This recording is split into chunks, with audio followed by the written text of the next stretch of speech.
ഇപ്പൊ ഈ മൂവിയില് ഒരു ക്യാരക്ടറും ചെയ്തിട്ടുണ്ടല്ലോ. ചെയ്തിട്ടുണ്ട്. എന്റെ ക്യാരക്ടറിന്റെ അകത്ത് ഞാൻ തന്നെ കൃഷ്ണ പ്രിയദർശൻ തന്നെ ഡയറക്ടർ സമയത്ത് ഉണ്ടായിരുന്നു. കാര്യം വിപ്ലവമായിരുന്നു എന്റെ ആവശ്യം. കാര്യം എന്റെ ഫസ്റ്റ് സിനിമയുടെ ഒരു അനുഭവത്തിൽ നിന്നും എനിക്ക് ചില കാര്യങ്ങള് എനിക്ക് ഈ ലോകത്തോട് പറയാനും എത്തിക്കാനും ഉണ്ടാകും. അപ്പൊ അതുകൊണ്ട് ഞാൻ തന്നെ കൃഷ്ണ പ്രിയദർശൻ എന്നുള്ള ഒരു റോള് ഏറ്റെടുത്തുകൊണ്ട് കഥയ്ക്കുള്ളിലാണ് കഥ, അതായത് സിനിമയ്ക്കുള്ളിൽ ഒരു സിനിമ നടക്കുകയാണ്. അപ്പൊ നമ്മുടെ ഇതിലുള്ള കാസ്റ്റിംഗ് ഒക്കെ എങ്ങനെയായിരുന്നു? കാസ്റ്റിംഗ് ചെയ്തു തന്നത് എനിക്ക് രജിത് സാറാണ്, ഡോക്ടർ രജിത് കുമാറാണ്. സാർ എന്നോട് കഴിഞ്ഞ സിനിമയിൽ എന്റെ കൂടെ അഭിനയിച്ചു. ഞാൻ സാറിനെ ഫസ്റ്റ് പരിചയപ്പെടുമ്പോ നമ്മള് ഒരു അവാർഡിന് എനിക്ക് 3 അവാർഡ് തന്നുകൊണ്ടാണ് ഞാൻ സാറിനെ പരിചയപ്പെടുന്നത്. ആശുപത്രിയിൽ വെച്ചിട്ടൊരു ഫംഗ്ഷനില്. അത് കുറെ ഷോർട്ട് ഫിലിംസും ചിൽഡ്രൻസ് മൂവിയൊക്കെ ഞാൻ എടുത്തിട്ടുണ്ട്. അപ്പൊ അതിനൊക്കെ ഇങ്ങനെ ഈ ഷോർട്ട് ഫിലിം അവാർഡ്സിനെല്ലാം കൊടുത്തിട്ടുണ്ട്. അങ്ങനെ ഒരു വർഷം എനിക്ക് സാറാണ് 3 അവാർഡ് തരുന്നത്. അങ്ങനെ ഞാൻ സാറിനോട് സാർ ഞാനൊരു സിനിമ ചെയ്തുകൊണ്ടിരിക്കുന്നത്, പ്ലാൻ ചെയ്തുകൊണ്ടിരിക്കുന്നത്, വിളിച്ചാൽ അഭിനയിക്കാൻ വരുമോ എന്ന് ചോദിച്ചു. അപ്പൊ സാറ് ഞാൻ എന്തായാലും തീർച്ചയായിട്ടും വരും. അപ്പൊ നമ്പർ എടുത്തിട്ട് പോയി. അങ്ങനെ എന്റെ ഫസ്റ്റ് ഫിലിമില് ഞാൻ വിളിച്ചു. സാർ ചെറിയ റോളാണെങ്കിലും സാറ് വന്ന് ചെയ്തു. ഞാൻ പറഞ്ഞ സാറ് അന്നും തന്നെ ആക്ച്വലി എന്റെ പ്രൊഡ്യൂസർ വേറെയാണ്, ഞാൻ എന്നിട്ട് അസോസിയേറ്റ് ഡയറക്ടറായിട്ടാണ് നിൽക്കാൻ പ്ലാൻ. അപ്പോ മെയിൻ ഡയറക്ടർ വേറെയാണ്. അന്ന് എനിക്ക് തീരുമാനങ്ങൾ എടുക്കാൻ എനിക്ക് സാധ്യതകളില്ല. അപ്പൊ ചെറിയ റോൾസിന്റെ മാത്രമേ എനിക്ക് ക്യാരക്ടർ സാറിന് പറ്റുള്ളൂ. പക്ഷെ പിന്നീട് ഞാനത് മാറ്റിയിട്ട് ഞാൻ തന്നെ ഡയറക്ഷൻ ഏറ്റെടുത്തു. അങ്ങനെ നമ്മളുടെ ആ വർക്ക് മൂവ് ചെയ്യുന്നില്ല. അങ്ങനെ വന്നപ്പോൾ ഞങ്ങളുടെ പ്രൊഡ്യൂസർ ഇത് മാറ്റിച്ചിട്ട് ഞാൻ തന്നെ ആദ്യത്തെ പ്രൊഡ്യൂസർ പോയി. അപ്പൊ ഞാനത് പ്രൊഡ്യൂസ് ചെയ്തു. അപ്പൊ എന്റെ കൂടെ വേറൊരു ഞങ്ങളുടെ ഇപ്പോ പാർട്ട്ണറും കൂടെയാണ് ഞങ്ങളുടെ അവിടെ ബിസിനസ്സില്. അപ്പം ഇക്ക ഞങ്ങളുടെ കൂടെ, സലീമിക്ക ഞങ്ങളുടെ കൂടെ ചേർന്നു. എന്നിട്ട് എന്നോട് പറഞ്ഞു, ധൈര്യമായിട്ട് നീ എന്നെ ഡയറക്ട് ചെയ്തോ. ഞാൻ പറഞ്ഞു, ശരിയാവോ? ഞാൻ ചെയ്താൽ ശരിയാവോ? നീ ഇത് എന്തൊക്കെ പഠിക്കാൻ പറ്റും അതൊക്കെ പഠിച്ചൊരു വ്യക്തിയാ, ഇതെന്താ പഠിക്കാൻ പ്രയാസം?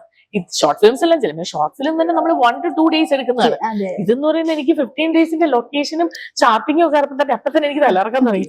ഞാൻ പറഞ്ഞു, എന്നെ കൊണ്ട് സാധിക്കും, ചെയ്തു തുടങ്ങിയോ സാധിക്കും തന്നെ. പക്ഷെ അതൊരു വലിയൊരു എനിക്ക് അറിഞ്ഞൂടെ, നമ്മള് മഹാഭാരത യുദ്ധത്തിനൊക്കെ പോകുന്ന പോലെ ആ സംഭവം ഞാൻ ഏറ്റെടുക്കുകയും ഭയങ്കര ഡിഫിക്കൽട്ടായിരുന്നു കേട്ടോ. പക്ഷെ ഞാനും തന്നെ ഒരു ഇത് അഡ്മിനിസ്ട്രേറ്റീവ് സ്കിൽസ് അതും ഞാൻ സെൽഫ് ഉണ്ടാക്കിയതല്ല, അത് ഞാൻ പഠിച്ചതാണ്. കാര്യം അത് ഗൾഫിൽ പോയതിനു ശേഷം അഡ്മിനിസ്ട്രേറ്റീവ് സ്കില്ല് പഠിച്ചു. അപ്പം എന്റെ പ്രൊഫഷനിൽ ജോബ് കിട്ടാത്തതുകൊണ്ട് ഞാൻ വേറൊരു ജോബ് പോയി ചെയ്തു. എനിക്ക് പഠിക്കാൻ ഇഷ്ടമല്ല, പക്ഷെ എന്താ പിന്നെ എന്നെ ഫോഴ്സ്ഫുള്ളി പഠിപ്പിക്കായിരുന്നു എന്ന് പറയും.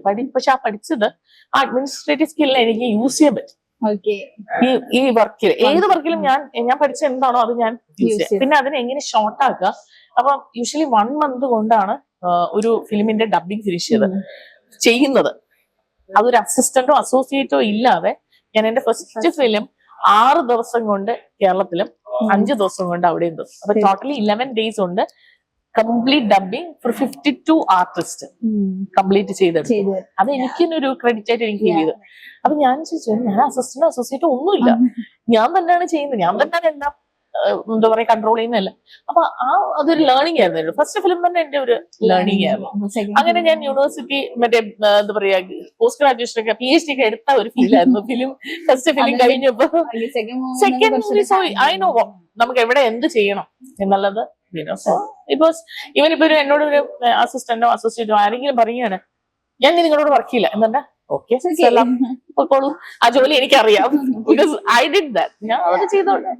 ഇപ്പൊ മ്യൂസിക്കിലാണെങ്കിലും മ്യൂസിക്കിന്റെ BGM ആണെങ്കിലും രണ്ടാമത് കറക്ഷൻസ് ഞാൻ ചെയ്യിപ്പിച്ചിട്ടുണ്ട്. അപ്പൊ എന്നോട് അമർതമ്പുരാനാണ് BGM ചെയ്തത്. തമ്പുരാൻ പറഞ്ഞിട്ടുണ്ട്, കൃഷ്ണ എന്നെ കൊണ്ട് പിന്നെയും ചെയ്യും. ആ സമയത്ത് മാത്രം ആക്ച്വലി നമ്മളെല്ലാം ഓൺലൈൻ വഴിയായിരുന്നു. എന്നോട് പറഞ്ഞു, ഇപ്രാവശ്യം വന്നിരുന്നിട്ട് സ്റ്റുഡിയോയിൽ ഇരുന്നിട്ട് ഞാൻ ചെയ്യുന്നു. ഞാൻ തമ്പുരാന് വേണ്ടി ഞാൻ ചെന്നിരുന്നു. അങ്ങനെ ഞങ്ങൾ കംപ്ലീറ്റ് ചെയ്തു.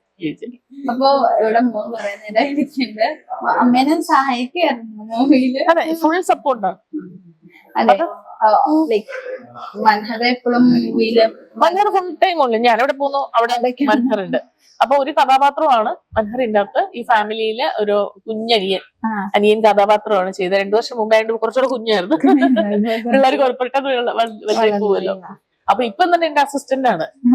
ഞാൻ എന്റെ ലാപ്പ് എടുത്തുകൊണ്ട് വന്ന് ലാപ്പ് തുറന്നു വന്ന് ഫോൺ ഇതാക്കി, ഫോൺ ആരെങ്കിലും ഇപ്പൊ വിളിക്കണം, ആരെങ്കിലും കോൾ അറ്റൻഡ് ചെയ്യണം, മോനെ കോൾ അറ്റൻഡ് ചെയ്തിട്ട് പറഞ്ഞോളൂ അമ്മ ഇങ്ങനെ എഡിറ്റിംഗിൽ ഇരിക്കും. ഇതൊക്കെ എന്റെ ഇപ്പോഴത്തെ മെയിൻ അസിസ്റ്റന്റ് കൂടെയാണ് അശ്വൻ. ഓക്കെ. അപ്പൊ നമ്മുടെ മൂവി ഓഗസ്റ്റ് 14 റിലീസ് ആകുമ്പോൾ എന്താ നമ്മുടെ പ്രേക്ഷകരോട്? ഓഗസ്റ്റ് 14 ഓണം സ്പെഷ്യൽ ആയിട്ട് നമ്മുടെ മൂവി ആലി റിലീസ് ചെയ്യാണ്. എല്ലാവരും കാണണം. എന്തുകൊണ്ട് കാണണം തന്നെ തന്നെ നിങ്ങൾ ആഗ്രഹിക്കുന്ന പോലത്തെ കുറെ കഥാപാത്രങ്ങൾ ഈ സിനിമയിലുണ്ട്. ചെറുതും വലുതുമായിട്ട് ഒരുപാട് ആർട്ടിസ്റ്റുകളുണ്ട്. അപ്പൊ അവരുടെയൊക്കെ ഒരു സന്തോഷം എന്ന് പറയുന്ന രണ്ട് കൈയും നീട്ടി മലയാളികളായാലും തമിഴരാണെങ്കിലും ഇത് സ്വീകരിക്കുമ്പോൾ, പിന്നെ പ്രവാസികള്, അവിടെ ഇരിക്കുന്ന പ്രവാസികള് നമ്മൾ കഷ്ടപ്പെടുന്നുണ്ട്. 12-14 മണിക്കൂറൊക്കെ ജോലി ചെയ്ത്, പക്ഷെ കലയെ ഒരുപാട് സ്നേഹിക്കുന്ന ഒരുപാട് പ്രവാസികളുണ്ട്. നമുക്ക് ചിലപ്പോൾ ഒരു തിയേറ്റർ ആയിരിക്കും കിട്ടുന്നത്, ചിലപ്പോ അതിലൊക്കെ അഭിനയിക്കുന്നുണ്ട്. ഷോർട്ട് ഫിലിംസ് വർഷത്തിൽ 1-2 ഷോർട്ട് ഫിലിമൊക്കെ ആയിരിക്കും അവർക്ക് കിട്ടുന്നത്. പക്ഷെ എല്ലാവരുടെ ആഗ്രഹവും ഒരു മൂവിയിലേക്ക്, സിനിമയിലേക്ക് കടക്കുക എന്നുള്ളതാണ്. അപ്പൊ അങ്ങനെ ആഗ്രഹിച്ചിരിക്കുന്നവരെ എനിക്ക് ഇതിന്റെ അകത്ത് കൊണ്ടുവരാൻ പറ്റുന്നുണ്ട്. ഇപ്രാവശ്യം 7 പേര് നമ്മുടെ കൂടെ പുതുതായിട്ടുള്ള ആർട്ടിസ്റ്റുകളുണ്ട്.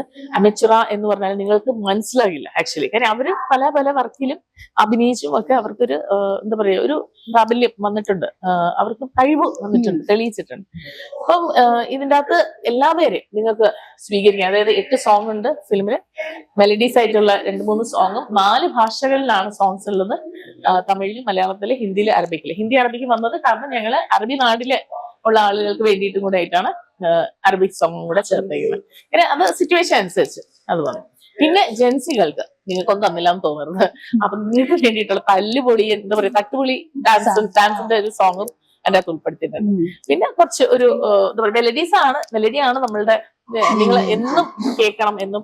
നമ്മളിപ്പോ ഒരു ഓണസദ്യ കഴിച്ചാൽ നമ്മൾ ഓർത്തിരിക്കുന്ന പോലെ ഒരു നല്ല കഥാപാത്രങ്ങളും നല്ല കണ്ടന്റും ഉള്ള ഒരു മൂവിയാണ്. അപ്പൊ തീർച്ചയായിട്ടും ഓണത്തിന് എല്ലാരും വന്ന് കാണണം, വിജയിപ്പിക്കണം. പറഞ്ഞ തന്നെ മൂവി വിജയിക്കുന്നത് ആശംസിക്കുന്നു.